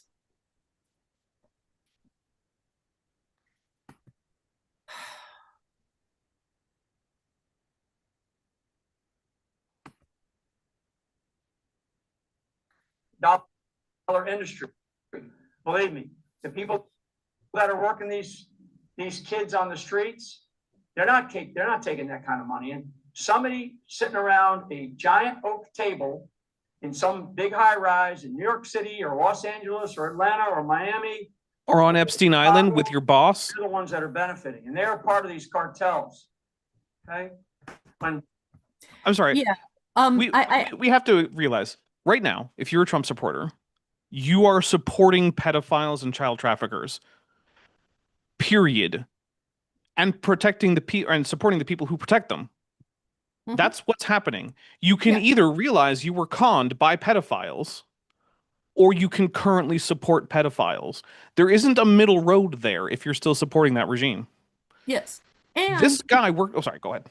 Oh, I was going to say, and it's important to point out that, you know, we do owe a tiny apology to some of the QAnon people, because it turns out that there really was a secret cabal of super wealthy and powerful people who were all getting together and flying to a secret island to abuse children. Except that it wasn't actually secret. I mean, people Yeah, have known that Epstein was a pedophile for decades. Yeah, except that everybody knew about it and nobody really cared. And oh yeah, by the way, all with a handful of exceptions, almost all of them are like ultra conservative politicians. Mm-hmm. And or their donors. Yeah, or their donors. You know, which is kind of interesting considering that, you know, QAnon was such a, oh yeah, it's like, you know, it's like Bill Clinton. It's all Bill Clinton, which, you know, yeah, Bill Clinton has done some really slimy stuff, but, you know, do you see a lot of Democrats defending Bill Clinton? Do you see a lot of anybody who's like defending anyone? No. I do think it's a little funny that Donald Trump sucked Bill Clinton's dick. Okay. That's pretty funny, actually. Because that's another thing that happened. Which, I mean, look, consenting adults, right? Oh, okay. I don't. But it's funny. I know. It in much the same way that, you know, Usha Vance probably did not, you know, hide in the couch cushions to conceive her child. Oh, you think it was Ghislaine Maxwell's horse instead of Bill Clinton? What? Well, I mean, the only options that I'm seeing for what that email could have been was either that it was Ghislaine Maxwell's horse or it was Bill Clinton. I think it's more likely that Donald Trump gave oral sex to Bill Clinton than that he gave oral sex to a stallion. But I mean, it's funny to me either way. I don't know. I could actually see him like playing with it, like just as like a gross out gag. Like, I mean, the email said blow. Well, yeah, but like what I'm saying, I mean, I could see him though, like looking at it, like, because male animals will stick their things out, and I could see like somebody like examining it out of curiosity and then being mocked for that later. My headcanon is that Donald Trump gave oral sex to Bill Clinton primarily because there's an email from Jeffrey Epstein asking for the video of it happening. And the only other option I see is that he actually gave a blowjob to a horse and that there's also video of it. I say we demand the release of the Epstein tapes. The thing is I don't know if I am like mentally prepared to see Donald Trump enjoying doing anything. Oh, I don't want to watch them. Because I just want them to be available so that it's demonstrated. Yeah. I don't plan to watch that because I don't want to watch anything involving either of those two doing anything sexual. Yeah. However, I think it should be a part of the public record. And you know what? Look, it's fine for Donald Trump to be the first out by president. Good for him. It's probably not the first one, but whatever. Yeah. Well, I mean, you know, in much the same way that we have already had a gay president. So, you know, Pete Buttigieg in whenever he wants to run for president. Because we've already had one. The glass ceiling has been broken by James Buchanan. Yeah. Not our greatest president, but definitely our gayest one. Not my favorite. No. My favorite is William Henry Harrison. Really? Yeah. I can respect that, but it's kind of a deep cut. Well, okay. Name a bad thing he ever did as president. Exactly. Because the dude gave a speech, caught pneumonia, and then he died. And that has been Okay. the best and least destructive presidential run in American history. Okay. He did, however, get John Tyler made president. That only happened posthumously. I can't blame him Well, for yeah, that but one. if he hadn't died, Taylor wouldn't have been president. Or he would have been president later. We don't know. Yeah, but we can at least, like you at least have to say that he did facilitate the Tyler presidency. Only accidentally. I don't blame people for things that they didn't choose. Yeah. And I don't know. I mean, he was a pretty hardcore slavery advocate. But he didn't actually do anything to actually spread or implement additional slavery. He just died. Yeah, but okay, so if we're just talking about favorite Plus, president in terms of presidency. That's the thing you want a pro-slavery person to do, is to go die. Well, yeah, that's true. But then he left us with Tyler, and Tyler was just as pro-slavery. Let me have this one. Yeah. Okay, I'll let you have this one. Okay. You can enjoy the Harrison presidency. Thank you. Or actually, the entire point is that I don't enjoy presidencies. No, I can't think of any presidents that I like completely support everything that they did. Yeah. You name a president, I'm pretty sure I can find some kind of egregious, horrible action that they undertook. Yeah. Okay.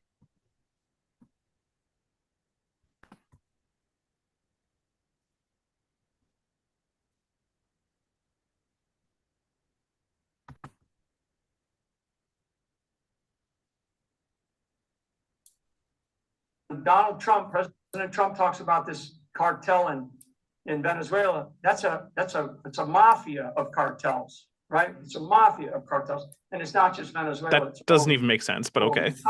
So one thing that I believe in. Okay, so Dapper, since you are a linguist, would you care to explain the origins of the word mafia?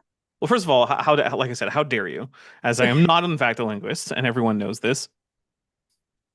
But okay, you're not a linguist. So the mafia is a group of criminal enterprises that are mostly, family's not quite the right word, it's more like a clan based, because you can be brought into one of these families. And it originates primarily in Sicily. And talking about organized crime that is not directly connected to this, or is at least not ancestrally connected to this, is a bit weird. And also, there is no one the mafia. There are different crime clans, like I said, within that are all mafia clans within this overarching branch. But there are also other organized crime groups that are not associated with old Sicilian families. And a cartel is just another word for like a more organized, more sophisticated, more professionalized crime syndicate. It actually doesn't even have to be criminal, right? There are oil cartels that are perfectly above board. There's oil cartels, but when we're talking about a criminal cartel. Yeah, so a cartel is just a group of people who decide to work together and cooperate closely for economic gain. Yes. Sometimes that's via criminal action, and sometimes it's not. Now, cartels have a negative reputation because even when it's above board, it's usually destructive to the overall society. For instance, oil cartels basically don't do any good for anyone except the cartel members. They basically make life worse for everyone. So there's a good reason why it has a negative connotation. But yeah, there are in fact drug cartels, and sometimes cartels cooperate. But cooperating cartels doesn't make you a mafia. Yeah. Although this does, although this does provide some support for my idea that a lot of people in MAGA don't seem to like understand that words like actually have like meanings beyond like, this is a thing that is good and this is a thing that is bad. Yeah. So you can just kind of like pile up words with bad connotations because you're just saying like so there's a cartel, right? But if it's really bad, then you add an intensifier to it. So it's a mafia cartel. There are also mafia cartels. That is also a thing. Yes. But it's also not this thing. Yes. But he could have kept going. Like he could have had a like communist mafia cartel. A communist anarchist mafia cartel. A communist anarchist fascist mafia cartel. He could have kept going all day, right? Pick all the words people don't like. Yeah, because words have no meaning. Given it's him, he might also add in like gay or something. Yeah, that's true. Although I'm surprised they're going really hard. As much as they're going after trans people, they've kind of toned down the rhetoric on gay people a lot. Oh, that won't last. It's a soft. Trans people are a softer target. No. What I think is going on is that it's strategic. Yeah. Because what they're trying to do is to get the T out of the LGBTQ community. And then once you've divided, you can start conquering. Yep. It's just a strategy. It's just a strategy because, again, like, and part of the reason for that is because among the people who are trying to gain power are like, wealthy white gay men like Peter Thiel, who knows that no matter what, he will be fine. He personally, and that's all he cares about. You say that, but there were some high-ranking Nazis who thought who were gay, who thought they would be fine because of their high-ranking status, who were then thrown in concentration camps and killed anyway.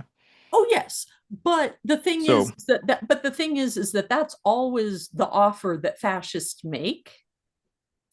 Is join me, you will be part of the new ruling class, you will be part of the master race, your life is going to be sunshine and puppy dogs all day long, and nothing bad will ever happen to you, and you won't have to look at anyone who like might have even the mildest disagreement with you about anything in the world. Or who does anything icky with their private parts. Yeah, or does anything icky. You won't even have to think about those people. Well, the problem is that in order to keep it going, you have to keep identifying vulnerable groups. So if you are in a group that has historically been, say, had to have Supreme Court cases or laws passed to, say, make you a citizen, make you not a slave, give you the right to vote, that means that you are someone who eventually will have your rights restricted. Hey, fun fact, that includes all the non-rich white men. Yeah, well, property owning white men. Well, I mean, it includes all the non-people like that, right? Yes, exactly. Because if you're just some average, not very rich white guy, you wouldn't have had the right to vote not that long ago. Yeah, I mean, eventually you get to the point where only rich white men are like actually people. And that's really what our current debate in this country is about, is who gets to be a person. And this is why the Catholic Church got it right on civil rights and is, for the most part, as an institution, except for idiots except for people like this who are very marginal, why Catholic lay people and the Catholic Church as an institution are largely getting it right is because the Catholic Church actually believes that all humans are people. And, even the ones, even the gay ones, even the trans ones, even people like Michael Flynn, even people on death row have a fundamental right to exist. and to be treated with a modicum of dignity. And because the Trump regime is clearly failing to do that, for most Catholics, it's not a hard call, or it shouldn't be a hard call. Which is why we have, which is, you know, why, and I don't think it's an accident that Alex Preddy was a Catholic. Renee Good was not. Both of them are martyrs for protecting the innocent, in my mind. But, you know, and like I say, I'm glad that the Catholic Church is doing that, because I would be very upset if we weren't.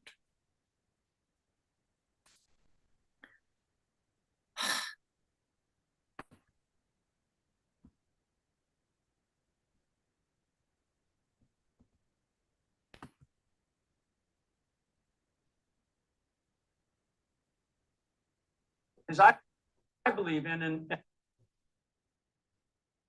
the bishop mentioned it, and he used the word conception, okay, in his prayer. And not a lot of people pick up on that, because sometimes we don't listen, right? We don't listen to that. Like, I know as a person and as a married guy, and when my wife and I, when she got pregnant, you know, we didn't call up her mother or her father or my mother or my father and say, hey, we're about to have an unborn child.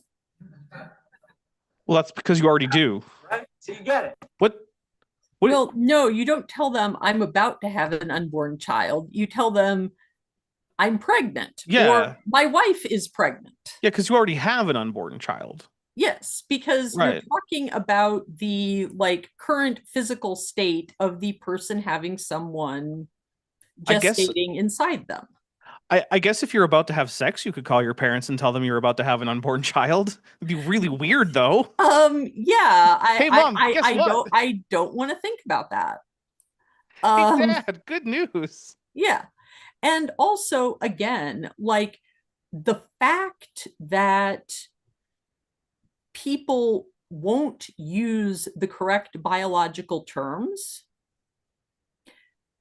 suggests to me that some of the positions that they are taking are based on being unwilling or unable to talk about certain biological realities, including the fact that, like, you know, a lot of pregnancies end in early term miscarriage. Yep, including a lot of times when the woman involved doesn't know that she was ever pregnant. Right. And the fact that early term miscarriage exists means that there are, you know, women who might need to get that baby out, right? To end that pregnancy before that fetus is viable. And that is a tragedy. But you don't think anyone's happy about the fact that sometimes, you know, you have a miscarriage and then it doesn't come out and then you might turn septic. Like, I don't think anyone's like, yeah, hooray for septic pregnant people. Woo. Yeah, like, exactly. But I mean, I'm sorry, if I was in a fatal car crash and I was like laying in the car next to my mother, and I heard someone say to my mom, I'm sorry, your daughter's bleeding to death, but if we move her, she'll die immediately. So we have to wait until she finishes bleeding out before we can treat you. Yeah. I mean, it boggles me that the laws are being written in such a way that they're interfering with medical care. And part of that reason is because people like Michael Flynn don't want to live in reality. I mean, reality often sucks, so I get it. Yeah. But then again, he's decided to make it worse. So, you know. So I'm one of these people, when I get into this argument with people, I'm one of these moments of conception. Okay? Because it's the human being is born. And then what we do is when we talk about it and we take it to this level of this moral depravity that exists inside of our country. And I talk to different people about, what happens when societies decline. And when societies decline, they decline pretty quickly, and they go through periods, and this is all factual, studied history multiple times over by great historians, philosophers, and archaeologists who have looked at the rise and fall of empires. And two of the periods that you go through is you go through complacency and apathy. And after apathy becomes obedience, meaning slavery, right? Dapper? Yes. Okay. We both have degrees in history. Undergraduate degrees, but still degrees. That is correct. Yes. Okay. That's what my diploma says. Yes. Okay. So. First history degree awarded to a dinosaur, by the way. Yes, exactly. But the point is, okay, so we are allowed to say, as qualified people, no, that is not what any historian has ever said about anything, unless you're maybe talking about Edward. Okay, I'm not monetized anyway. Edward motherfucking Gibbon, who wrote The Decline and Fall of the Roman Empire. Yeah. A very, very, very long time ago. Yes. Our understanding of those events have changed since then. Yes, and the idea that civilizations go into periods of decline and decadence, and then everything gets horrible, and then you have purification and a golden age. No, right? Yes, it's just not true. No, I mean, you do see similar things happen in similar societies, but that's because you're studying human behavior. And there are, as it turns out, a limited number of ways that humans are actually willing to behave. Yep. You know what? There is a trend in history that we could point to that might be relevant to both the Roman Empire and modern times, which is that increasing centralization of power into a smaller and smaller group, and increasingly removing resources from the average members of the populace and concentrating them into smaller and smaller groups of people. That does, in fact, tend to go poorly for civilizations. Yeah, vast concentration of wealth is bad. Not paying the military, generally not a great idea. Well, if you want to stay in power, which means I think personally we should keep that shutdown going. Yeah, I mean, the fact that ICE morale is in the toilet is actually like a really good thing. It's not low enough. Yeah. But maybe it'll get there. Yeah. And for the sake of you ever being monetized, I won't describe how low I think it should be. Okay. I will never be monetized, and if I am monetized, this will never be monetized. So, well, in that case, I'll tell you if you want. No. Okay. I also don't want us to get reported to YouTube, because I figure that there is a possibility that these guys are actually petty enough that they would find this video. That's not impossible. And that I might get brigaded. That would increase your standing in the metrics. You might actually get subscribers off of that. Yeah. My goal is to get 100 by the end of the year. So I'm like, I've got like 15. Hey, we've got 15. It's a start. Yeah, it's good. Okay, let's go.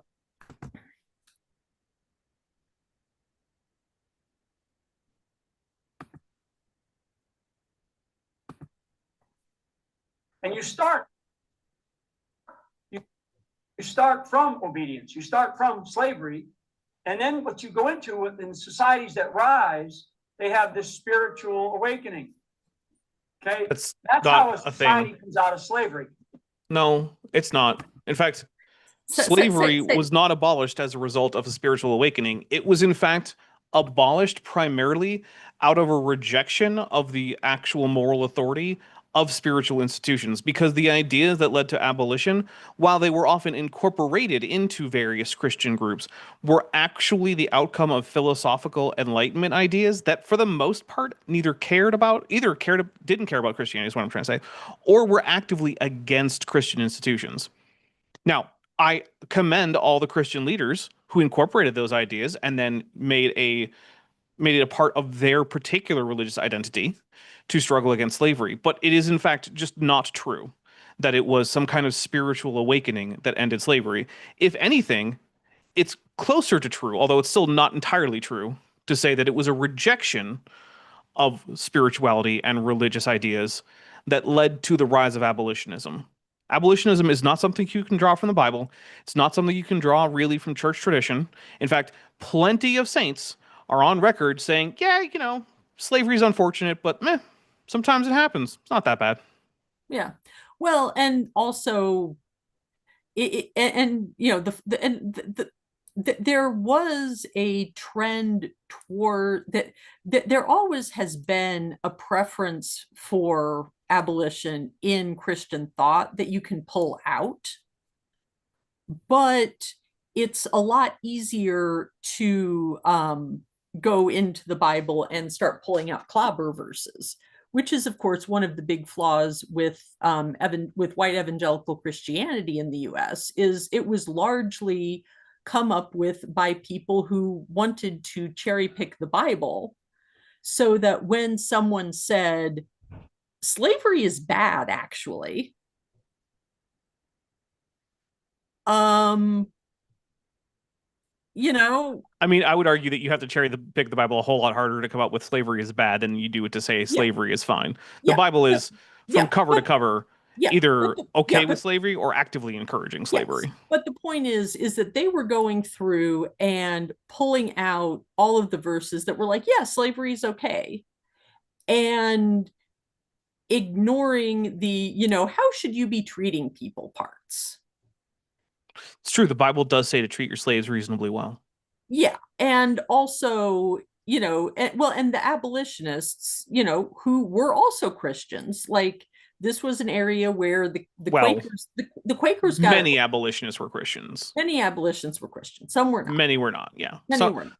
There were plenty of deists and agnostics in that group. But the point is that there were Christians on both sides of the debate. Yes. And so claiming that Christianity gets rid of slavery is ridiculous, because Christianity sometimes has allowed slavery, sometimes it hasn't. Now, I will say that right now, today, in 2026, there are still Christians like Doug Wilson who are okay with slavery. And Michael Flynn is probably really cool with Doug Wilson and, Protestants like that, and probably would get along a lot better with Doug Wilson than he would with me or Aldo. Probably. Which is why I have titled this series, My Brother in Christ. It is factually correct. No, it's not. So an enslaved society will rise up, and they rise up because of a spiritual awakening, whatever that awakening is, and it is joined by. No, generally when slaves rise up because they're tired of being slaves. Yep. Because guess what? It turns out that being a slave is really horrible. Yep. Generally speaking, yeah. I mean, it's not the case that there have never been slaves who've opted to stay slaves when the choice was given. It's extremely rare, though. Very, very rare. Okay. In fact, if it weren't unpleasant, it would be hard to see what the point of it was. Because the entire point of it is to get people to do things they otherwise wouldn't do without needing to actually convince them that they should do it out of their own free will. Yeah. Or at least to get them to do work that they would normally do for, no pay and really bad living conditions. However, it has gotten to be 5:43. My family will be wanting to eat at some point. Just tell them to And- fast. It's after And sunset. It's Friday. Well, it's about to be after sunset. It's Friday. no, No, that's not going to No. work. no, that All right. they'll want to eat. So, yeah. So, are you going to come back next week for more torture? So I'll have to double check, but I think I can make it. Okay, awesome. So yeah, everybody have a good time. Thank you for Dapper and Aldo for being here. I hope you enjoyed it. I hope that you learned something, and I will see you next week. Go to confession. Yeah, I probably need to. I was talking to the audience. Yeah. Okay. Bye.